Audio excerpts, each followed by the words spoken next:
Kaisar Taizu, Zhao Kuangyin, adalah pendiri sekaligus kaisar pertama dinasti Song, Kekaisaran Tiongkok. Ia bertahta dari tahun 960 hingga kematiannya. Sebagai seorang jenderal terkemuka dalam dinasti Zhou akhir, ia meraih kekuasaan setelah melakukan kudeta, dan memaksa Kaisar Gong muda untuk turun tahta. Selama masa pemerintahannya, ia menaklukkan negara-negara lainnya seperti Tang Selatan, Su akhir, Han Selatan, dan Jingnan, lalu menyatukan sebagian besar Tiongkok daratan dan secara efektif mengakhiri masa 5 dinasti dan 10 negara. Untuk memperkuat kekuasaannya, ia mengurangi kekuasaan para jenderal dan mengandalkan pegawai sipil dalam bidang administrasi. Ia digantikan oleh Kaisar Taizong, adik bungsunya. Zhao dilahirkan di Zuozhu, Provinsi Hebei.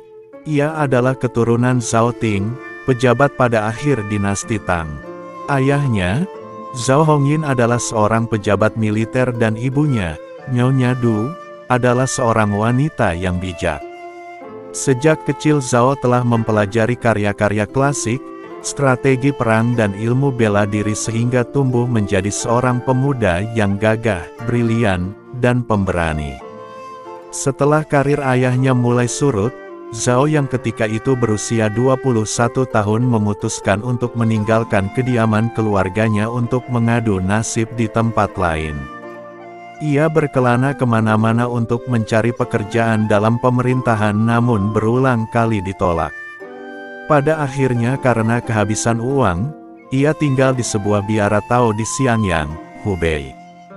Kepala biara tempatnya menginap mengenali talentanya, ia menyadari pemuda ini mempunyai prospek cerah, maka ia memberinya uang dan menasehatinya untuk menuju ke Henan, di mana Panglima Perang Guo Wei sedang merekrut orang-orang berbakat dan mengadakan persiapan perang.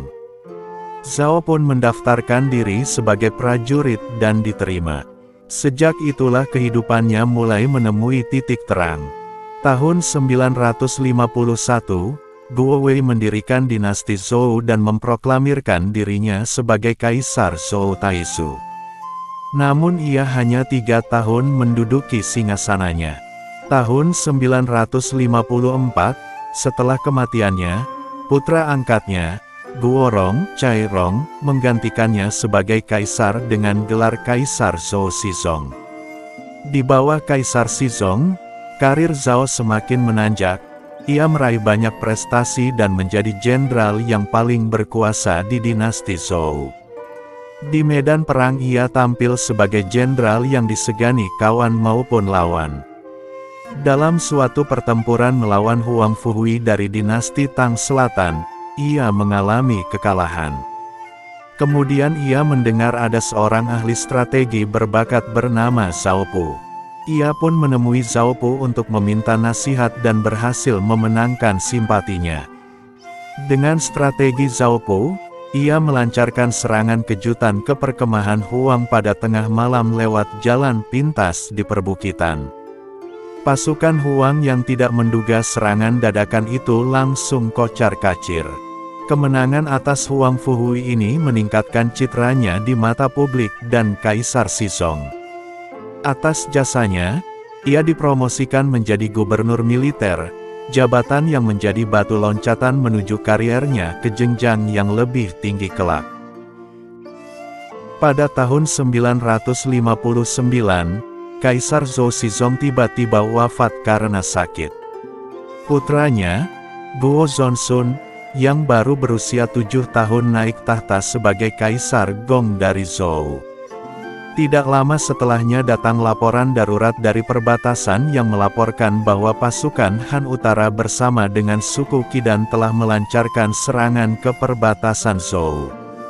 Saat itu pihak istana sedang sibuk berpesta pora sementara pasukan penjaga perbatasan sedang mempertaruhkan jiwa raga menahan serbuan musuh.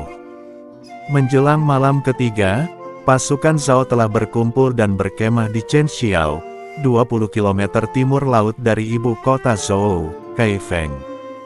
Pada tengah malam para prajurit yang kecewa dengan pihak istana memberontak, Mereka menyatakan tidak bersedia mempertahankan negara kalau komandan mereka, Zhao Kuangyin, tidak dijadikan kaisar. Para perwira dan Zhao Kuangyin, adik Zhao, menghadap ke kemahnya. Mereka memintanya menjadi kaisar.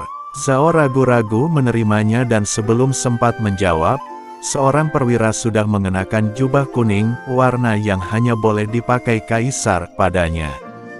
Kemudian mereka bersujud di hadapannya dan berseru, "Hidup yang mulia."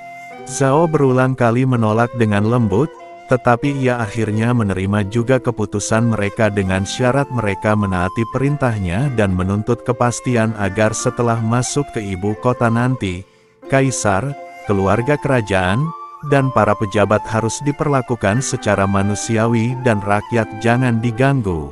Hukuman tegas akan dijatuhkan bagi mereka yang melanggarnya. Pasukan pemberontak itu pun memasuki ibu kota dengan tertib tanpa mengusik rakyat. Para pejabat istana yang telah membaca situasi memutuskan untuk tunduk pada sang kaisar baru. Demikianlah kudeta itu berlangsung dengan gemilang tanpa meneteskan darah. Zhao Kuangyin dimahkotai sebagai kaisar pertama dinasti Song dengan gelar Kaisar Song Taizu di Istana Chongyuan. Ketika naik tahta, Zhao mewarisi segudang masalah yang sulit terpecahkan, yaitu menyatukan Tiongkok yang telah terpecah belah selama setengah abad pada zaman 5 dinasti dan 10 negara. Ia memang berhasil menaklukkan negara-negara di selatan seperti Han Selatan, Tang Selatan, Wuyu, dan Su Akhir. Tetapi di utara masih ada Han Utara yang kuat dan suku-suku barbar seperti Khidan dan Nuzen. Ia juga masih harus menangani kerusuhan yang terjadi di wilayahnya sendiri. Untuk kebijakan dalam negeri, Kaisar Taizu menyusun tata cara dan kebijakan Song untuk pegangan bagi kaisar-kaisar berikutnya dan mereformasi sistem ujian kerajaan. Ia juga mendirikan institusi politik yang memungkinkan kebebasan berpikir dan berserikat sehingga menghasilkan kemajuan ilmu pengetahuan.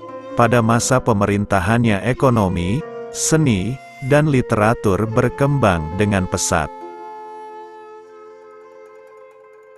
Pada tahun 976, Kaisar Taizu sedang dalam perjalanan ke utara untuk ekspedisi penaklukan suku Khidan.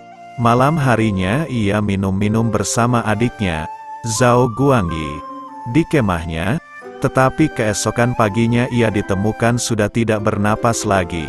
Walaupun Taizu memiliki 4 putra yang masih hidup, tetapi Zhao Guangyi lah menggantikannya naik tahta sebagai Kaisar Song Taizong. Sekian video kali ini, terima kasih sudah menonton sampai selesai. Mohon maaf kalau ada salah informasi.